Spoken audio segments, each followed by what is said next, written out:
ko lang yung kay Senator Amy Marcos, how do you find yung ganong klase ho ng statement o reaction sa inyo naging pahayag bilang isang lawmaker? Well, nakakagulo, no? Hindi nakakatulong. Kasi unang-una, wala talagang pagpipigil o pagbabawal na ginagawa. Particularly ang chairman o sinong miyembro ng komite na nag-aatin ng hearing. Sino kami para magbawal sa kasamahan namin? No? So talagang masyadong insulto sa integridad ng Senate Blue Ribbon Committee. Sa amin lahat, for that matter. Even to herself, kasi member siya ng Blue Ribbon eh. Hindi nga siya nag-a-attend, so paano niya masasabi na pinagbabawalan siya o sila? So, anong intention niya? Sirain yung credibility ng investigation ng Senate Blue Ribbon Committee? Hindi ko alam kasi even earlier, di ba marami siyang sinasabi sa inyo na may babaliktad. Hindi ko alam kung bakit ginugulo niya. No? I think you better ask herself or her, no, regarding that issue. Pero napakababang level po ba yung mga statement o yung mga term na ginamit niya bilang sagot ho sa inyo? Ayoko na mag-comment. Una-una, hindi non-answer naman yung kanyang sagot eh. Hindi naman niya kinonfront yung issue, no. Sa halip, nililihis niya at ano-anong mga issue pa ang kanyang sinasabi sa pagtugon doon sa naging usapan o usapin. And then dun po kay House Speaker Martin Romualdez, sino po yung may-ari ng biniling property na naging front ho ay ang Diskaya? I'm trying to arrange a meeting with her, ano. And kapag may liwanag na, kasi narinig ko rin na parang willing siya mag-testify. Yung may-ari, sir? Yung may-ari, yung dating may-ari. Para talagang, at least, ano, pwede nating paghanapan o magsimula ng investigasyon tungkol sa direct connection o direct link between the Diskayas and the former speaker. Pero mag-attend na ho this coming Monday yung may-ari ng property? Sinasabi ko, nag-arrange ako ng meeting sa kanya at kung sasang-ayon siya na mag-attend, papadala namin siya ng invitation. Sino po yung source ng information na... Marami. Marami nagsasabi niyan. So ito na po yung pwedeng maging direct link at baka yung hindi... para may pagsimulan yung kung sino man yung gusto mag-imbestiga. Against former Speaker Romualdez? Not necessarily against, but to shed light. Bakit ganun ang connection? Para pagkatiwalaan mo yung isang contractor na nasa sangkot sa, sinabi ko na to, 207.5 billion pesos na kontrata mula 2016 hanggang 2025. Napakalaki. So kung merong koneksyon, dapat na maliwanagan natin kung bakit ganong kalakas ang tiwala para ipagkatiwala mo yung pagbili ng isang house and lot sa isang subdivision, sikat na subdivision sa Makati City. At magkano po yung amount nung... Name your price yung usapan. Gusto natin maliwanagan kung magkano talaga nagkabentahan. Pero hindi po invited si former Speaker Romualdez? As I said, pagdating sa counterpart namin sa House, mayroong parliamentary courtesy na umiiral. At pwede lang namin silang imbitahan, hindi pwedeng pilitin, through the House Speaker. Pero kung ayaw nilang mag-attend, wala rin kaming magagawa. Kasi ganun din ang dapat na tratong ginagawa nila sa amin. Dahil nga sa umiiral na interparliamentary courtesy between the two houses. Before Marlon, sir, according to DILG Secretary John Vic Rimulya, parang niutos na ni PBBM na madali na yung pag-uwi kay former Congressman Saldico. Kinukonsider na nila ang hingin ng tulong ng Interpol at ng United Nations. So tingin nyo, di ba ninyo pa sinasabi na pwede yun sa United Nations? So too late ba itong action na ito? Hindi naman. Nothing is too late. Ano? Kasi ngayon pala naman magsisimula yung trial sa Sandigan Bayan at sa mga korte. Mayroon ng warrant of arrest na na-issue laban sa kanya dahil wala tayong extradition treaty na umiiral between Portugal or some other countries na pwedeng naandun si Saldico. So mas mainam na yung idaan nito sa UNCAC, sa United Nations Corruption something. 192 member countries, member ang Pilipinas, at pwede tayong tumulog doon para maiuwi rito si former Congressman ko. So kapag hiningi na yung tulong ng UN at Interpol, sigurado na po yung maiuwi sa bansa? Malamang. At saka yung European Union, alam ko meron silang agreement na magtutulungan sila kung nasa isang bansa na walang extradition treaty ang naghihiling na bansa. pwedeng dalhin doon sa bansa na kung saan may umiiral na extradition. Maraming paraan. Interpol, dahil kung nasa red notice list, pwedeng dumulog din doon para kung maaresto, may padala rito. Not necessarily through extradition. Although mayroon din ako narinig ng instruction na mag-apply na o kaya magsagawa na ng preliminary talks with Portugal para magkaroon ng extradition treaty. Although long shot yun. Kasi aside from the executive department initiative, dadaan pa yan sa ratification sa Senado. So, ang easiest way, sir, hingin ng tulong ng UN at saka ng Interpol. We can do it simultaneously actually. Kung ano yung mauna at yung mas mainam, mas effective, edi yun na yung pairalin. Okay, before Marlon, ihabol ko lang. According to the lawyer of Alcantara, he is not recanting his prior statement. False and misleading daw po yung nag-circulate online na magre-recant yung BGC boys. So sir, ano yung possible din talaga na may mga puwersa o influential people na kumakausap sa kanila? Yun ang To gusto natin convince them? malaman. Sa kabila ng pagtanggi ng abogado ng kampo ni Alcantara, no? Gusto pa rin natin malaman ano yung may mga attempt ba na nangyari para sila'y mag-recant. At kung meron, sino? At kung sino, bakit? Kaya ganun pa rin. Gusto pa rin natin maliwanagan yung istorya behind the reports na nag-recant na o nagpaplano mag-recant. Sina Alcantara, si Bryce Hernandez. Kaya ipapatawag uli natin sila, yung BGC boys, para marinig mismo sa kanila, para ma-record ng Blue Ribbon Committee ano yung naging dahilan kung bakit lumabas yung ganito mga reports. Pero may info ho ba kayo na may nag-a-attempt talagang kausapin sila to convince them to recant? Well, that's normal for the camp of those being implicated na makipag-usap kasi yun ang mga iniisip nilang pwedeng magpabagsak sa ebidensya laban doon sa mga na-implicate. Normal lang yun. Gusto natin maliwanagan, although sinabi ko na rin na hindi stand-alone yung kanilang testimonies kasi pwede itong maibangga doon sa mga other corroborative documentary evidence pati ibang testimonya ng ibang testigo. So, pero siyempre may epekto yun maski paano doon sa ebidensya. Lalo na sa pagdating sa trial kasi guilt beyond reasonable doubt ang threshold. No? Sa pagpapile ng kaso, yung probable cause or yung sinasabing reasonable certainty of conviction, medyo mababa yung threshold.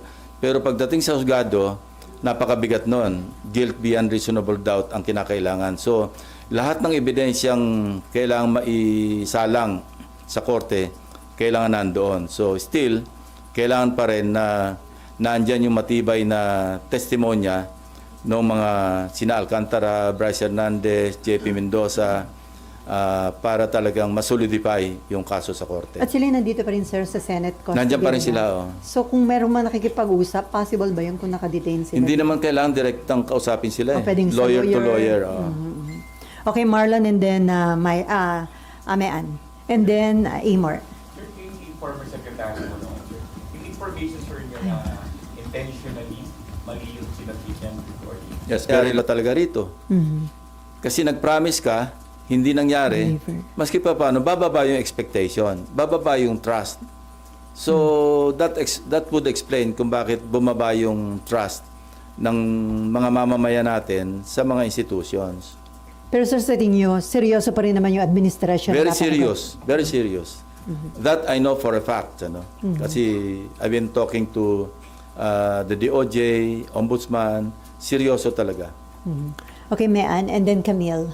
Sir, move on na ako from flood control. Senator Bato, by any chance, baka po nakausap nyo? Kasi sabi ni Sec John Vic, around the periphery of Davao City lang daw, he's just going around on a motorcycle.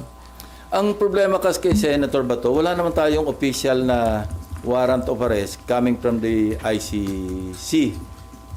Kaya, okay, unang-una, it doesn't make sense to me na nagtatago siya. Hindi naman siya wanted eh. I don't know, nasaan yung warrant? Ando lang, sinabi niya sa atin na mayroong warrant, pero wala tayong nakikita. Unless, si Senator Bato mismo, nakita niya yung warrant of arrest niya. Kaya siya nagtatago. But as far as you, me, or I are concerned, wala tayong alam na mayroong warrant of arrest eh. So mali yung diskarte na hindi na siya nagpapasok sa Senado, na wala naman talagang tangible na warrant. Kung ako siya, papasok na muna ako. Bakit, sir? Bakit, sir? Wala naman ako warrant eh. Ngayon, kung talagang, unless positive siya talaga na meron siyang warrant, diskarte niya na yun. Diskarte naman ng law enforcement, hanapin siya. Kasi ako, I have no moral ascendancy na sabihin sa kanya mag-turn over siya yung sarili niya. Kasi ako mismo nagtago. Yun ang tinatawag na moral ascendancy. Kasi kung ako noon, hindi ako nagtago at nag-surrender ako, sasabihin ko sa kanya, mag-surrender ka. I cannot tell him that. Yan ang nga sinasabi ko kay Senator Amy eh. Magkaroon ka ng moral ascendancy bago ka mamuna. Bago ka mag-advise. Sir, wala nang communication, hindi na po kayo nag-try since yung last year na. Hindi ko siya ginrate ng Happy New Year eh. At saka Merry Christmas. Nakalimutan ko eh. Pero, Gigiritin ko siya ng belated. Pag sumagot, sabihin ko sa inyo. pero mukhang aware po yung DILG dun sa whereabouts niya dahil according to DILG Secretary, nasa Davao lang, di ba? Nagmumotorsiklo with friends. So, ibig sabihin, You know, if I monitor. were with law enforcement, hindi ako magte-telegraph ng mga information. Kung may intention ako na i-pursue, na hulihin. Unless nagdi-disinformation yung authorities. Alam nila kung nasaan, sinasabi nila kunwari nasa Davao para maging kampante. Ginagawa ko rin yun ng araw. So, ang advice nyo, pumasok na muna dahil wala pa naman palang arrest warrant. Kung walang malinaw na may darating na arrest warrant, pumasok na muna siya. Sayang din yung boto niya sa mga bills, sa mga resolutions. Okay, Camille and then Marlon.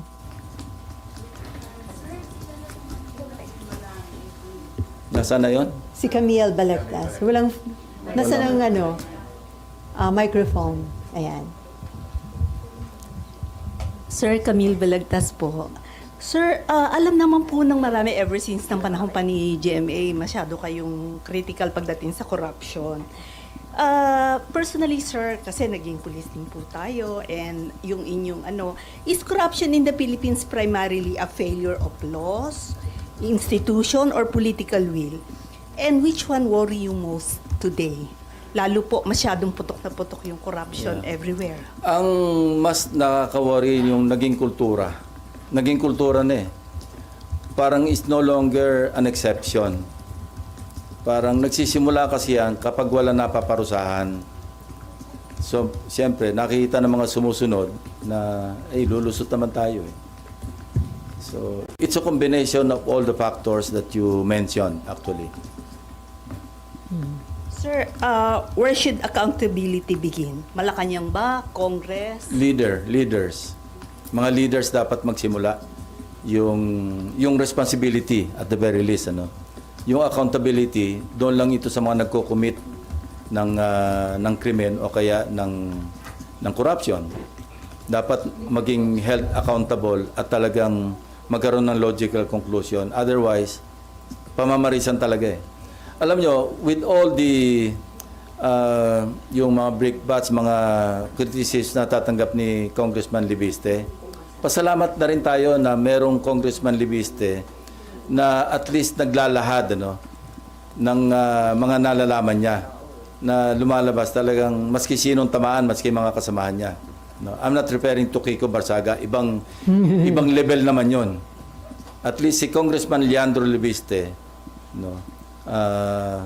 being raw, very raw as he is as a politician, hindi yung para makapag-put on the spot sa mga iba't ibang personalities. Wag na yung may motibo siyang political. The mere fact na meron siyang sinishare sa media, sa atin, at least merong vanguard, merong parang deterrent na merong isa na talagang magsasalita come what may. Anyway, on the side lang ito. Nag-message nga sa akin si Senator Legarda. Sabi niya kung pwedeng ma-advisean to at least calm down a little. In fact, nag-arrange ka ng meeting si Congressman Libiste with me. And yun ang request ni Senator Legarda kasi nga, dumadaing daw sa kanya, bakit sabi niya, bakit si Senator Lacson, ganun din naman ang ginagawa, bakit ako, ganitong katindi yung balik sa akin. So, ito yung pagiging raw na hindi niya alam yung laro sa politika. Na siyempre, pag bumabatikos ka, mag-expect ka rin na babalikan ka. Not necessarily totoo yung binabalik sa iyo, pero ilalagay ka rin sa position na maging defensive ka. No? Ako, I've stayed long enough sa politics to understand na mangyayari talaga yun. But Congressman Libiste, that's why, somehow, my heart goes out to him. Lalo nang dumaing, umiiyak daw kay Senator Legarda.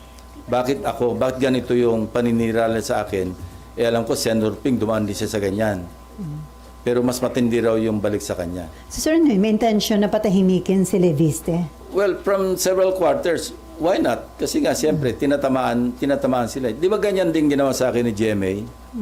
Hanggang sa talagang nag-fabricate ng kung ano, Ador Mawanay, ginawa akong money launderer, ginawa akong drug lord. Ganyan, part ng ano yan eh. At that time, kasi neophyte din ako noon, I could not understand. But now, looking back, naintindihan ko na. Yun talaga yung laro eh. So, may schedule kayo na meeting with Congressman Leandro? Hindi pa na-schedule, pero noon pa yan eh. Noon pa nagre-request ng meeting. Dahil nag-worry si Senator Nangingi lang ng Loren. advice. Not through Senator Loren. Direkta naman siya. Meron naman ng number sa kanya. May number ako sa kanya. Kaya... Okay, Leandro. wag yung bara-bara. At sabi ko na rin kay Senator Loren na parang i-telegraph niya ng konti. Wag yung araw-araw nasa TV siya. Kasi di ba nakakaumay din. Okay, Marlan. Sir, initially, yung binabanggit niyo na 421 ghost projects, or less than that, initially sa may figure kayo nun, kung magkano? Hindi, sila yun eh. Doon nang galing eh. Kaya nag-extrapolate ako sa 30,000 kung 2.5% ang ghost. Tapos in-equate ko sa total amount ng mga flood control projects. Doon lumabas yung pagkalaki-laki numero. And I remember, I recall, during the hearing, di ba kinonfront ko si Undersecretary Bistar? And parang very reluctant, tentative yung kanya sagot. Hindi diretso. Yung pala at that time, he already knew na merong ganong pangyayari na mali-mali yung grid coordinates. Hindi siya makasagot ang diretso nun eh. Di ba umabot kami sa 471 kasi sabi niya may nadagdag pang 50-something. Pero very tentative ang sagot niya noon. Nahalata ko yun eh. Bakit hindi sa definite? And I know him kasi being a former police officer himself, na nakatrabaho ko. Alam ko, iba yung niya, hindi siya yun eh. When he was answering my question during the last hearing. So anyway, this will be clarified, as I mentioned earlier, sa Monday. Kasi sabi ko, mag-ready ka because I'll ask you these questions. And you should be prepared with all the documents. And he and Secretary Dizon said yes. So alam na namin, tukoy na namin kung ano yung mga dokumento. In fact, the others, yung ibang dokumento, in advance na nila. But I want them to testify on the authenticity of those documents. And sir, yung previously, sir, yung mga interviews sa mga Diskaya, they were saying the same thing. Meron kaming projects ang mali yung grid coordinates nyo. Do you think coordinated pati yun, yung pag-cover up na yun? Hindi ko alam. Although, yes, I remember, may sinasabing mali yung grid coordinates. Although ako, I will maintain na yung case studies namin, yung 6 na nakuha namin mga ghost projects, eksakto yun. Kasi hindi lang naman isang source ang pinanggalingan ng grid coordinates. Kinuha rin namin yung grid coordinates, hindi lang sa sumbong sa Pangulo, kundi sa DPWH website mismo. Kasi open source naman yan eh. Alam namang i-research ng mga staff ko, yung sa open website, yung grid coordinates ng particular projects. Kasi may project description eh. So sa amin, tumbok namin, pag sinabi namin ghost, at least sa privilege speech ko noon, privilege speeches, alam namin ghost. Kaya with conviction yung delivery ko noon ng privilege speech. Sir, last question from Amor, pero bago kay Amor. Sir, some lawmakers o congressmen are planning to file impeachment complaint against the President and the Vice President. Pagdating to sa Pangulo, do you think marami pa rin siyang kaalyado at pwedeng hindi makalusot? No, ako, I cannot comment on that kasi pag na-transmit sa Senado yan, maging trial judge ako eh. So, ibabalik sa akin yan pag may sinabi ko, nag-comment ako tungkol sa impeachment, Pangulo man, Vice President man, o kung sinong impeachable official, babalik sa akin yun eh. Baka mapa-inhibit ako. Sayang naman yung maging boto ko for or against the respondent. So, I'd rather not comment pagdating sa impeachment, particularly or especially ng Pangulo at saka pangalawang Pangulo. Pero according to Senate President Soto, in case makarating dito sa Senate, sabi niya, a-actionan niya yun forthwith. Yun ang nasa sabihin- Constitution eh. Oo. So makakaasa na yung taong bayan na ma-actionan forthwith yung articles of impeachment. Yung kasi nasa Constitution, shall act forthwith, di ba? Kaya wala naman choice kundi sundin yung Constitution. Na hindi nasunod sa nakalipas po na leadership. Well, forthwith. Basta gagawin na lang namin. Tama si Senator Soto doon. Forthwith. And then, ano po yung implication sa stability at economy ng bansa kung dalawang highest leader of the land ang may impeachment case, sir? Kung merong basihan at matransmit dito, wala tayong magagawa eh. Painful as it is, pero dapat i-resolve natin, hanapan natin ng resolution. Either way. Pero maapektuhan nyo yung legislative work ninyo, sir, just in case. Definitely, kasi full-time yan eh. Okay, last question from Amar. Sir, clarify ko lang po, yung kay former Secretary Bonoan, papasabpina na siya to attend on Monday or invitation muna? Na-invite na siya last time eh. Kaya Susupina na siya ngayon. So dahil hindi siya sumipot ng mga nakarang hearing, papasabpina na siya for Monday? Pag hindi siya dumating, papakontempt na namin siya. Pa-issue namin siya ng warrant of arrest. Pero hindi pa nai-issue to sa ngayon, sir? Ngayon, pipirmahan ko mamaya. Kasi tinawag niyo agad ako eh. Pipirma sana ako eh. So ngayon dapat Tinawag yung ko ni Mayan pipirmahan. eh. Sir, saldi ko. Ha? Sabina na rin po saldi ko. Oo. Yes. Kasama siya. So ilan, sir, lahat yung i-issuehan ng subpoena? Ewan ko, may listahan eh. Nandun, sinulat na kanina eh. Pirma ko mamaya. Ha? Ngayon nyo na po pipirma niyo. Mamaya. Kanina sana eh.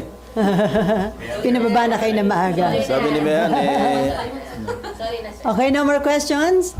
On Okay. that note, thank you Yeah. so much, On that Senate note. President Pro Tempore Thank you. Happy New Year. Happy New Year, sir. Thank you po.